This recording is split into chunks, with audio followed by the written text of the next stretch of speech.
Welcome to the Pain Science Education Podcast, where we discuss ways to treat and reverse persistent pain. I'm your host, Dr. Joe Tatta, a licensed physical therapist and founder of the Integrative Pain Science Institute, where we train practitioners on whole person pain care. This podcast also serves as a public health campaign to support those living with chronic pain. This podcast is for informational purposes only and is not intended to be a substitute for professional medical advice. Hey there, friends. Welcome to this week's episode of the Pain Science Education Podcast. This week, we're discussing how to treat comorbid chronic pain and trauma, or PTSD, a often growing and important topic in the chronic pain world. When we look at the research in chronic pain, we see that anywhere between 10 to upwards of 75% of people with chronic pain also have comorbid trauma or PTSD. In fact, some researchers and clinicians believe that chronic pain in and of itself is a form of post-traumatic stress disorder or trauma, and certainly living with chronic pain that is poorly treated or undertreated does lead to trauma. This week, we'll discuss the interrelated connections between trauma and chronic pain. We'll talk about how the brain informs the body and how the body informs the brain. Specifically, on today's episode, we'll discuss how neurogenic movement can be used to help release trauma and cure chronic pain. My guest this week is Richmond Heath. He is a physiotherapist from Australia who has 30 years of treating chronic pain and trauma through a method called TRE, or tension and trauma releasing exercises. This approach uses neurogenic movement to help the body release stored trauma and, of course, to alleviate and cure chronic pain.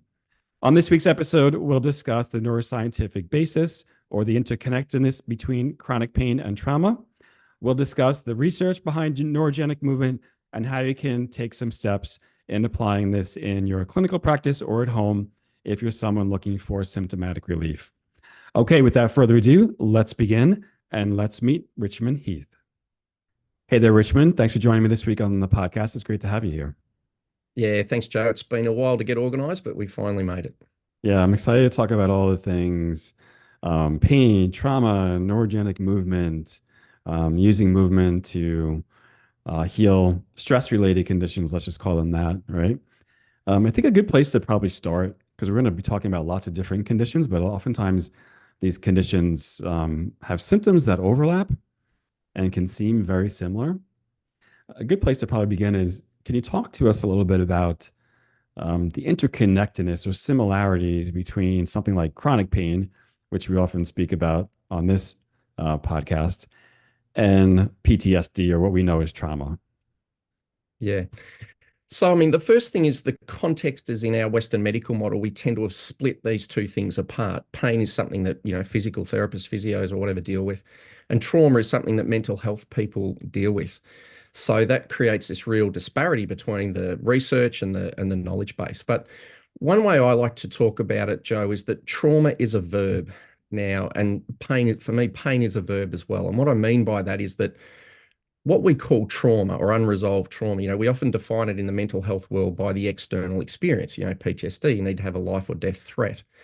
Whereas when we look at trauma from the physiology of the body, trauma is any time when the body or all the body globally or parts of the body are actively creating an immobility response. So in the trauma world, it gets called a freeze response or a fold response. But, you could damage your shoulder and the, receptors in the shoulder are picking up this danger and therefore they're creating pain and immobility. So when we understand pain, while it's multifactorial, is basically an output of the system, something the system is generating, then we start to see, right, both pain and trauma are these active processes which the body are habitually activating, often way after their initial responses were required. So, that's where we move into the element of chronic pain.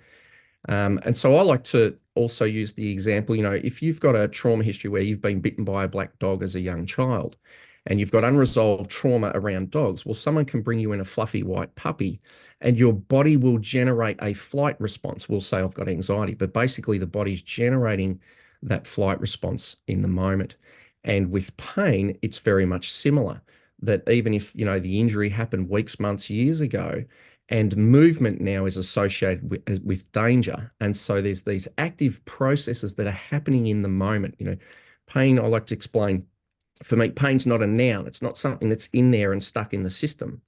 It's something the body is actively generating in the moment. So when we understand that they're, in a way, very, very similar processes. And for me, when I look at the body, pain is generally, certainly in terms of chronic pain, an immobility response.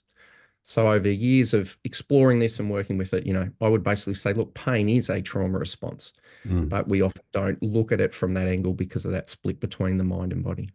Yeah, it's a wonderful way to open up the interview here today. Do you think, so obviously you and I are both physical therapists or physiotherapists. Do you think we're kind of missing something in traditional physical therapy? Because when we hear the word trauma, we think, as you mentioned, you're in a car accident, you've been bit by the dog, and it's almost like this full body response, right? Um, but then we start to look at conditions like CRPS, which is almost like this mysterious condition, like what's happening. And if you talk to those patients or those people who are experiencing that, they will tell you on some level that, I do feel kind of disconnected from this part of my body, or I feel detached from this part of my body. Do you think we're missing something in physical therapy or physiotherapy, and we haven't really fully grasped that this could happen in a part of the body and not just be an entire body experience? Yeah, I absolutely do. And, this was my experiences when I first got introduced to, neurogenic movement and TRE. I really had to go out of the physio profession and look in the trauma world to start to make these connections and make an understanding. And a major turning point for me, Joe, was reading the book The Body Bears the Burden, written by Dr. Robert Scaya. So the reason why is he was an orthopedic surgeon who ended up spending his life specializing in whiplash. Now, when I was at uni, whiplash was all about inflammation and all that sort of stuff, whereas he was taking a trauma-informed approach to whiplash and starting to talk about things like implicit memory or procedural responses in the body. So exactly what you're saying is, because trauma has been seen as something as, okay, it's physical life and death trauma with a car accident, or it's psycho-emotional, abuse, that sort of trauma. We have totally, as a profession, we're only just now starting to investigate the crossover. And so this is where, for me, is if we stop defining trauma based on external causes, and we literally just look at what are the states of, health and openness or trauma in the nervous system or to the body, or I like to use a movement-based model of trauma, then we start to see the connections where I think, the vast majority of conditions we treat as physiotherapists basically have trauma patterns, either globally or segmentally, either underlying them or certainly impacting them. Hmm. So I'd like to maybe unpack some of those things that you're talking about. And I guess we should probably, as you mentioned, you're looking at this through a movement system, if you will, which is very different, because when people look at trauma, they're primarily looking at it from a psychological perspective. Mm. So what are the, I guess, differences and similarities potentially between looking at trauma from a movement perspective versus looking at trauma from a psychological perspective?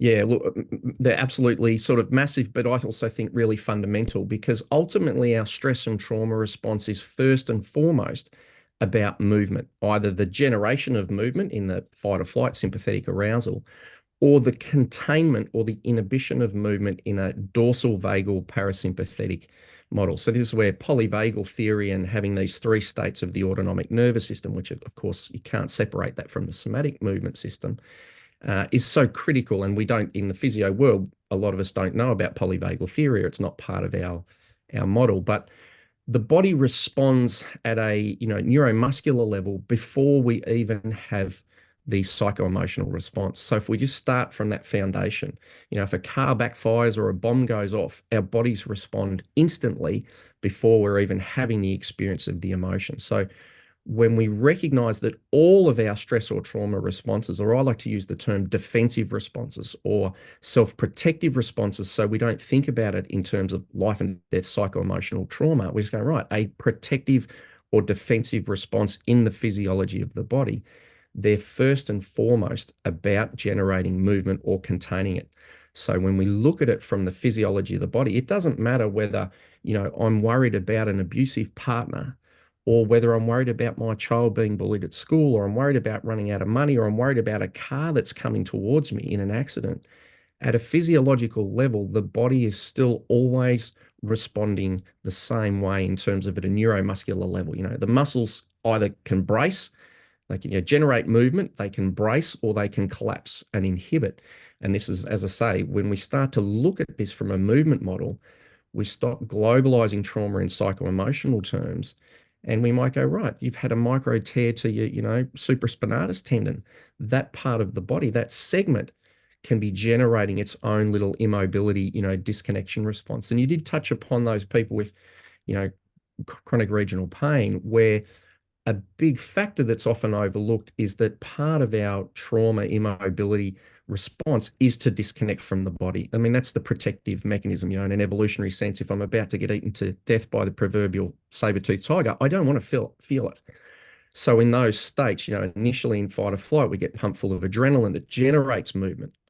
Whereas when we're moving into the trauma states where there's nothing we can do to prevent or overcome a stressor, either globally or segmentally, then we start to get flooded with the, opioids and the endorphins and that. So we disconnect from the body. And so that disconnection, which is intricately linked with immobility responses, because when things don't move, we lose that sensory motor feedback. And that's part of the trauma response or the defensive protective response.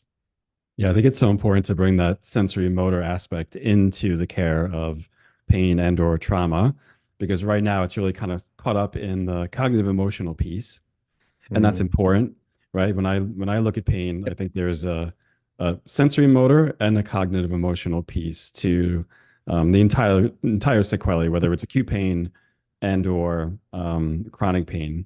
It's interesting because when I think back to early training, I've been a PT probably as long as you've been. We were talking about this early on, almost 30 years. I think early on we looked at this like, okay, there's people who have high tone and low tone, so to speak, but we were never really able to figure out why is it that someone has, Mm. high tone or hypertonicity or low tone. But this starts to kind of build a nice framework and understanding, not only for the practitioner, but also for obviously the person who has these symptoms. I'd imagine that, approaching a movement-based model for stress, pain, and trauma is very important for the physiotherapy profession.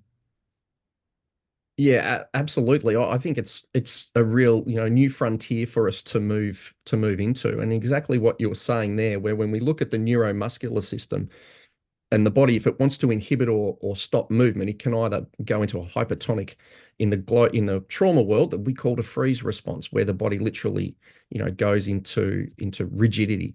And then further up the defensive response, it would go into a hypotonic or a collapse or a fold or a flop response. It gets called in the trauma world, where literally people start to fall unconscious and the body collapses. But we can also translate that to a segmental level, where you can have a chronically activated bracing piriformis muscle, or you could have a completely shut down disconnected psoas muscle. So if we, again, this is simplifying it, but when we look at it, we can translate these bigger global patterns back down to a segmental level. It's like when I went to uni, why is piriformis tight? Oh, it's because of your posture, or it's because but why is it still activate? Why is it activating, and why is it so tight? Why is it activating in that moment? And also like to frame, well, why does that muscle relax if you give me a general anesthetic? So this is the point where these are active patterns. They're not just because the muscle's tight. It's like, why is the muscle tight? There's a neuromuscular, cause that's underlying it, and that's being generated, again, for want of a better word, by the nervous system. Yeah. And that is exactly where this starts to fit in. So rather than thinking, wow, trauma, that's something that other professions need to deal with, in the trauma world, the body is now becoming the focus. This is why it's so relevant to physiotherapists. There's all the books, the body bears the score, the body keeps the burden, the body remembers. But at this stage, a lot of the research in the trauma world, and again, because the people who are in that field are not body or movement-based experts, it's very well researched about what we call the defense cascade, the steps the body physiologically moves through and up that polyvagal curve to go into defense, all subconsciously and subcortically, all primarily based around movement or the containment of movement. And yet we don't then look at how the body potentially has the ability to come back out of those defensive responses subcortically. So while I completely agree with you that, the cognitive element is critical, if I'm, really hyper anxious and thinking it's going to increase my pain responses in generation. But the point of difference with what we'll talk about in a moment, neurogenic movement, is that we are limited by our cognitive capacity to change our body and to change pain. Otherwise, we just tell everyone to let go of their pain. And so that's where there's this other element that I see, massive potential for physiotherapy and other clinical, practices to integrate, because it gives us access to unwind or calm the system in a subcortical or subconscious level in the same way that these pain responses and trauma responses are being generated. Yeah. And you mentioned before implicit memory. And for those of you who don't know, implicit memories are mostly subcortical, which, as you mentioned, it's a subcortical way to approach this. Why is because we kind of, in neuroscience, psychology, even pain, there's this kind of preference, if you will, on the cortex, right? So the prefrontal cortex being like, you've heard these metaphors, like the CEO of like the brain, so to speak. But I really appreciate you bringing in kind of these lower cortical areas like the brainstem. Why is that, or these subcortical areas, why is that important for practitioners to understand and grasp? Again, because there's a limit to what we can consciously control. So it's really simple. When your next client comes in, just tell them to consciously let go of the tension that they don't even know exists in their spinal muscles.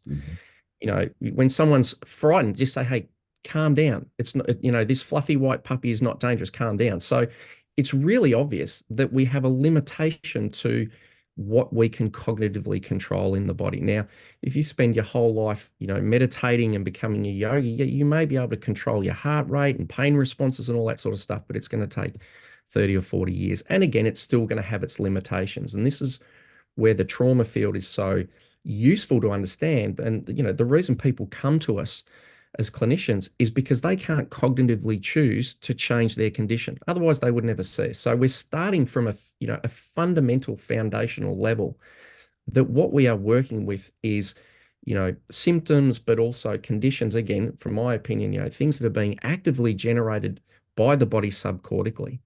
Yeah, and the really obvious one, pain, but also chronic tension. So again, we don't often even feel the tension that we've got in our body, because part of that immobility response is that we're not aware of it. So I really think and this was the journey I went on when I was reading, Robert Scaia's book, The Body Bears the Burden.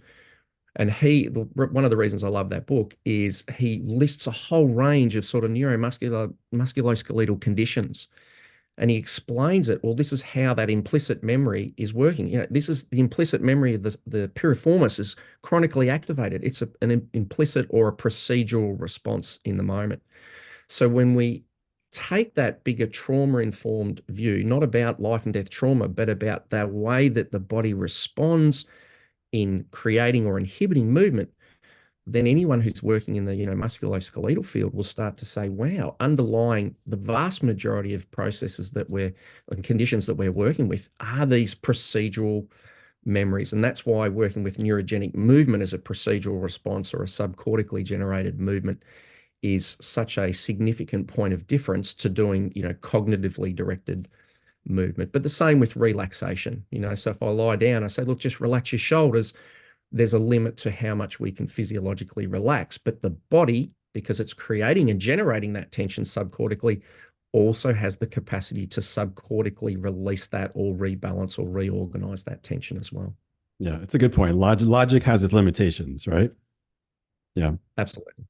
Tell us what neurogenic movement is.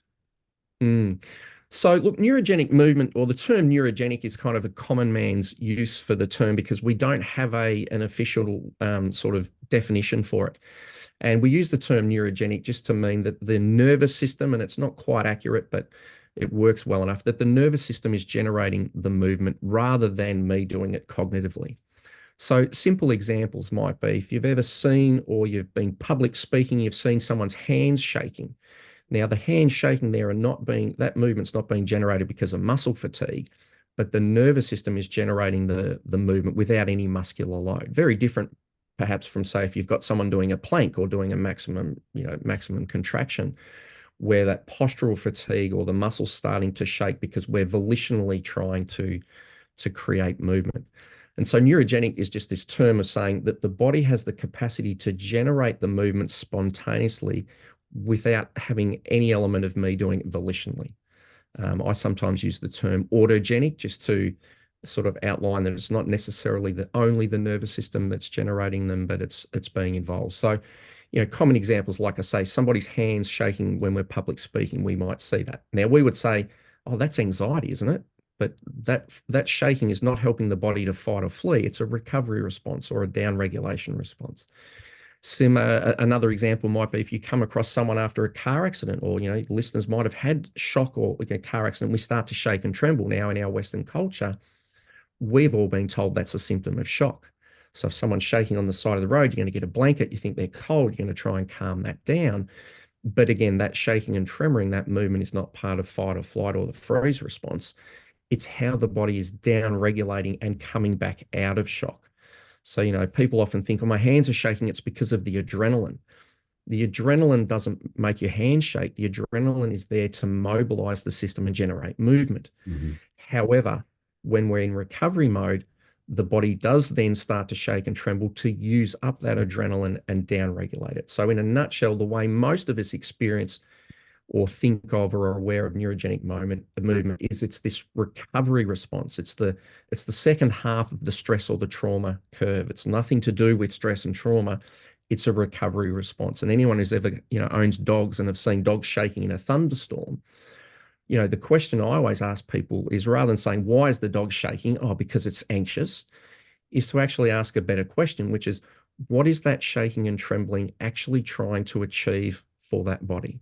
And when we start to consider that, because that's what we haven't done in Western world, because they've just been pathologized and stigmatized as, oh, that's PTSD, that's a panic attack, that's a symptom of anxiety. Or in our physio profession, if you're shaking during Pilates or doing rehab, we've all just been told that's a sign of weakness, fatigue, and lack of control. It's time to stop the exercise or override it. So this is where there's there's this whole field of spontaneous autogenic, neurogenic movement that as a profession, we've never been told about, we've never researched it. And yet clinically, when we work with this, you see these incredible, and consistent and repeatable clinical results. So the question is, well, how do we make sense of this neurogenic movement phenomenon? So that's kind of where most people relate to it in this recovery phase. But at the same time, Joe, you can also consider it from this angle, that if you've got, any tension in your body right now, for our listeners, if you've got tight trapezius or even in your digestive system, on some level, that's not a conscious movement. So it's all a neurogenic movement in terms of there's bracing. And then there's other ways that we experience it where, for example, in utero, our bodies are consistently twitching and moving and tremoring in utero, which again, most of us don't get taught about. And it's a primary way that the nerves growing from the central nervous system reach their target receptors in the periphery. And those spontaneous movements in utero are a primary way that the body develops the body schema, and parts of the body relate and integrate with each other. So there's this foundational spontaneous movement response that in the physio body-based world, we've overlooked as weakness, fatigue, lack of control, which partly it is because it's a lack of volitional control. And in the psychological world, we've seen it as symptoms of PTSD and shock and anxiety, despite neither of those fields actually studying it or investigating it.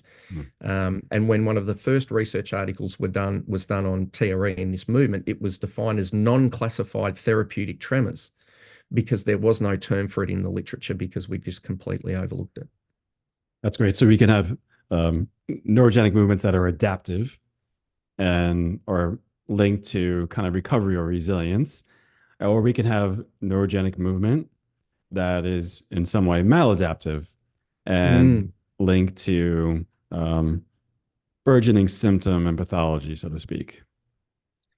Yeah, that's right. And so, all of these defensive responses in the body, including pain, are healthy and normal responses, in the acute setting. And the problem becomes when they don't switch off, or they don't turn off. And, this is the classic thing where, for example, with post-traumatic stress, people are going, yep, I know that red car that hit me, I know that's not happening anymore, but every time I think about a red car or I see a red car, my body reacts as if that red car is about to hit me.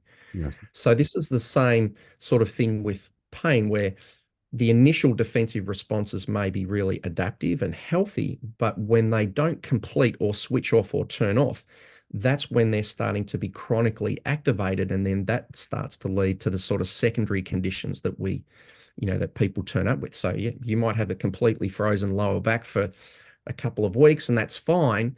But then it's not until down the track, or more often, say your diaphragm and your thoracic spine, and then it's often not until weeks, months, years down the track that people start seeing us for what they're thinking is their primary condition, which is I've got pain in my lower back or my cervical spine, without even realizing that a lot of that is then a flow and effect from years and years of chronic immobility and bracing in the thoracic spine or somewhere else in the body. So these adaptive responses start to become, maladaptive or not useful in the long term. And again, when we realize that these responses are something that is being done actively, they're verbs, the piriformis is still actively bracing in that moment, then one of the key aspects of treatment or self-care is going to be, how do we help the system, whether that's the central nervous system globally or whether the segmental system, how do we help that system switch off or relax or let go of that procedural response? So it says, you know what? It's safe, it's over. We don't have to have this contraction or this defensive self-protective pattern in the neuromuscular system. Yeah. So at this point, we've done a lot of, I think, pain education or psychoeducation around kind of the topic that we're talking about, right? If someone's listening, or if there's a practitioner listening, so obviously both practitioners and people with pain follow this, how do they start to do this on like simple, easy kind of beginner level?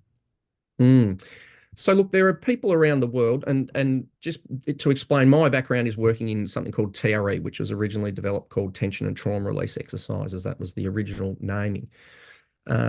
And the benefit of that is that's a sort of neuroscientific model for this phenomenon, but this shaking phenomenon is common to all humans, and there's lots of cultures all around the world that have been using it for thousands and thousands of years. So the TRE model is just one lens to look at it. And, part of the reason I like it is kind of a polyvagal informed, neuroscientific model that we can make sense of it.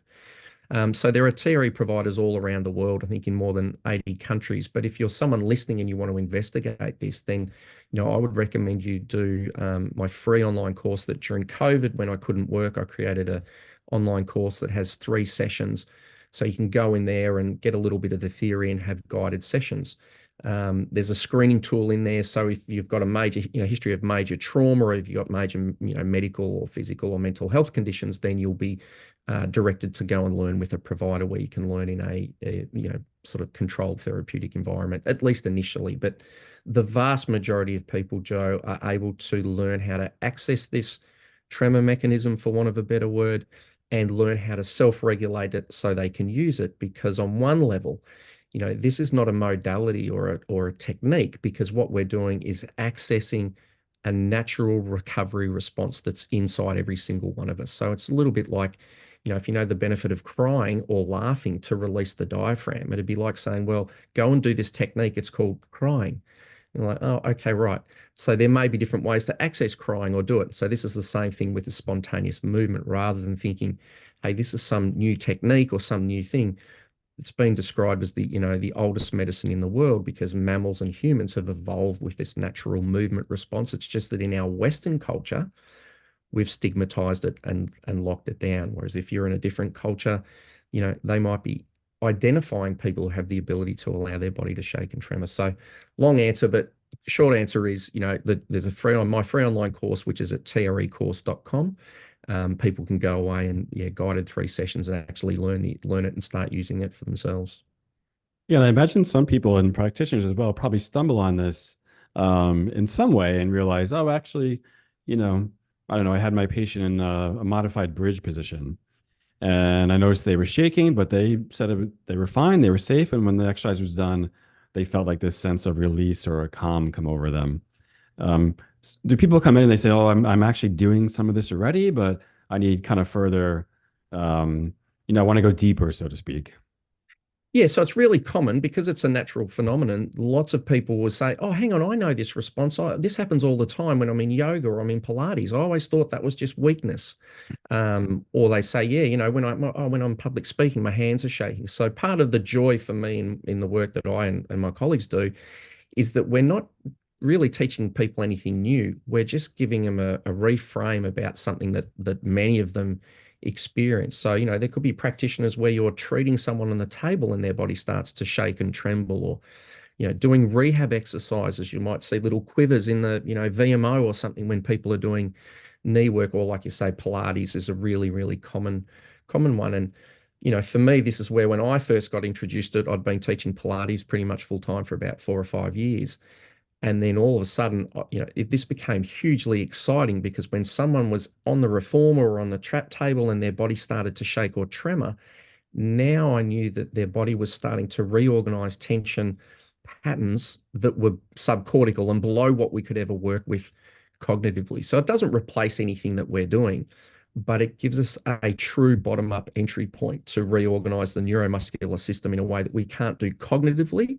And so when you combine that sort of top-down volitional movement with this spontaneous movement, you tend to get, enhanced benefits and results. And then because people can learn to use it themselves, that's what I'm really passionate about, is that, once you know how to invoke or connect with this response, well, you've got it there for the rest of your life. And every time you use it, your nervous system will just, down regulate a little bit. Your neuromuscular system will start to unwind itself in that classic sort of, onion layers way.